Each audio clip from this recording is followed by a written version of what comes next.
فرعون کی فرعونیت سے ہر کوئی واقف ہے، جس نے ایک ظالم بادشاہ بن کر ظلم کے پہاڑ ڈھائے۔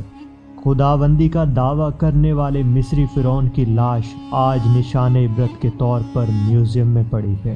سن 1891 سے قبل کوئی نہیں جانتا تھا کہ خدائی کا دعویٰ کرنے والے فرعون کی لاش کا کیا ہوا اور اس کی باقیات کہاں ہیں۔ تمام آسمانی کتابوں میں اس واقعے کا ذکر تفصیل سے ملتا ہے کہ فرعون حضرت موسیٰ علیہ السلام اور بنی اسرائیل کی قوم کا پیچھا کرتا ہوا سمندر میں اپنی فوج سمیت غرق ہو گیا تھا۔ ڈوب کر مرنے کے بعد فرعون کی لاش کو اللہ کے حکم سے باہر پھینک دیا گیا تھا، جبکہ باقی لشکر کا آج تک کوئی نام و نشان نہیں ملا۔ ایک روز ایک مصری شخص سمندر کے ساحل پر ٹہل رہا تھا کہ اچانک اس کی نظر ایک بوسیدہ لاش پر پڑتی ہے۔ اس مصری شخص نے فوراً یہ خبر دربار میں پیش ہو کر بادشاہ سلامت کو سنائی۔ بادشاہ کے حکم پر فرعون کی لاش کو دربار میں لایا گیا۔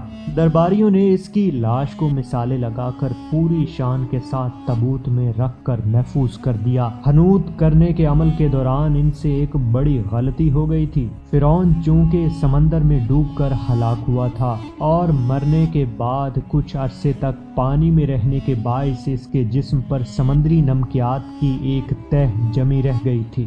مصریوں نے وہ تہ ہٹائے بغیر اسے حنوط کر دیا تھا۔ حنوط کرنے کے بعد بادشاہ نے اس تابوت سے غیر دلچسپی لینا شروع کر دی اور یوں تابوت کھو گیا۔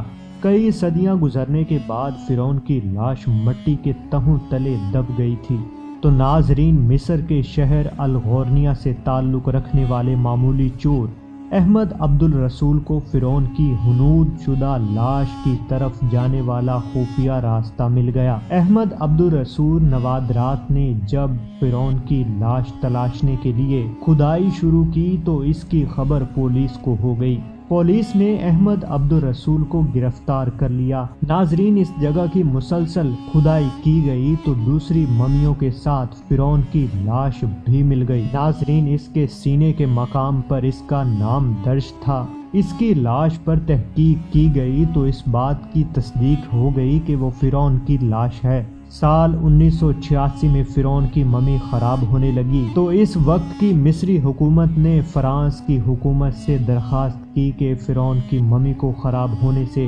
بچایا جائے۔ جدید سائنسی ذرائع سے اس کی موت کی وجہ بھی معلوم کی جائے۔